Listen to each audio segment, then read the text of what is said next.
मनुष्यों के दुख का साथी कौन? आइए जानते हैं इस कहानी में। एक बार एक व्यक्ति ने बड़ी घोर तपश्चर्या की। भगवान इस कदर प्रसन्न हो गए कि हाथों हाथ वरदान देने हेतु उसके सामने प्रकट हो गए।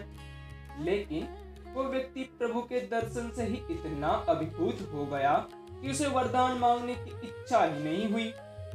फिर भी जब भगवान ने उसे फोर्स किया तो उसने एक ही वरदान मांगा कि आप हमेशा हर हाल में मेरे साथ रहें।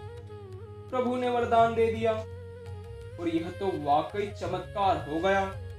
वह चलना शुरू हुआ तो जमीन पर पांव के 2 की जगह 4 निशान बनने शुरू हो गए।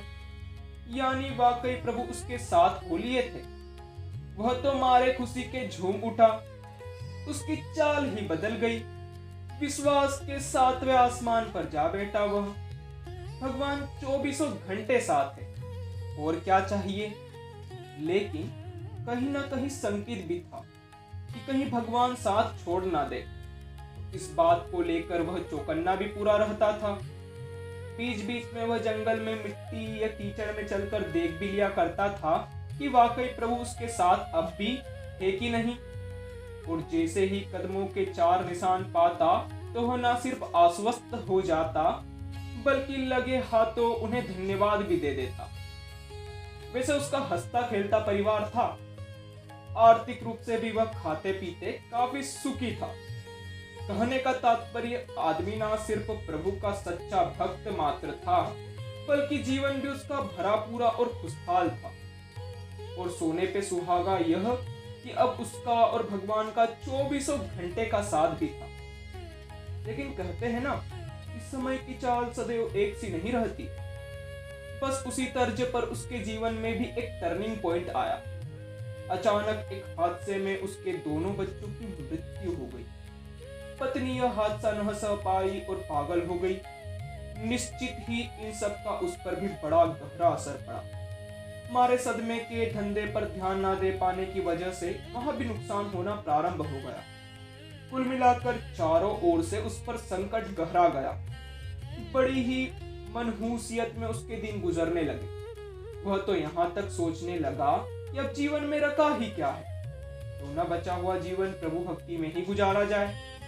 बस विचार करते ही वह तो सब छोड़कर संन्यास लेने जंगल की ओर चल पड़ा। अचानक उसकी निगाह अपने पांव के निशान पर पड़ी। पंजे के 2 ही निशान थे। वह तो बुरी तरह चौंक गया और लगा सीधे भगवान को कोसने। संकट की इस घड़ी में तुमने भी मेरा साथ छोड़ दिया। अरे तुम तो आम संसारी से भी गए गुजरे निकले। तुम पूजा के लायक ही नहीं लेना संन्यास। इससे तो मैं अपनी दुनिया में ही भला हूं। यह सुनते ही उसके भीतर विराजमान प्रभु ने प्रकट होते हुए कहा, वत्स, तुम अकारण पंजे के 2 निशान देखकर भ्रमित हो रहे हो। तुम्हारे दोनों पुत्र मर गए। पत्नी पागल हो गई। तुम क्या सोचते हो कि यह भयानक हादसा सहने की तुम्हारी क्षमता थी? बिल्कुल नहीं। तुम्हारे संकट के ये तमाम थपेड़े कब से मैं अकेले ही सह रहा हूं। और यह जो 2 पंजे के निशान देख रहे हो वे मेरे ही हैं। तुम कुछ ऊट पटांग ना कर बैठो या हताशा के गहरे भंवर में ना चले जाओ। इसीलिए तुम्हें तो मैंने बच्चों की मृत्यु के दिन से ही थाम रखा है। मॉरल ऑफ द स्टोरी, यही जीवन का सत्य है। जब भी मनुष्य पर कोई बड़ा संकट आता है तब वह संकट सीधा मनुष्य की आत्मा थाम लेती है। वह जानती है कि मनुष्य का अहंकार यह सदमा झेल ही नहीं पाएगा। आपको भी इस बात के कई अनुभव हुए होंगे। आपने भी अनेकों बार नोटिस किया होगा कि आपके या अन्य किसी के साथ ऐसे हादसे हो जाते हैं जो कल्पना करो तो सहना मुश्किल। फिर भी वास्तव में घटने पर सहने की क्षमता आ ही जाती है। वह क्षमता आती ही इसलिए है कि वह सदमा आपकी आत्मा यानी आपका भगवान झेलता है, जो हर हाल में स्थिर रहने के स्वभाव वाला है। उसकी यह स्थिरता आपको पहुंची चोट को कोमल कर देती है और यह कोमल चोट आप सह जाते हैं। बताओ भगवान इससे ज्यादा आपके लिए क्या कर सकते हैं।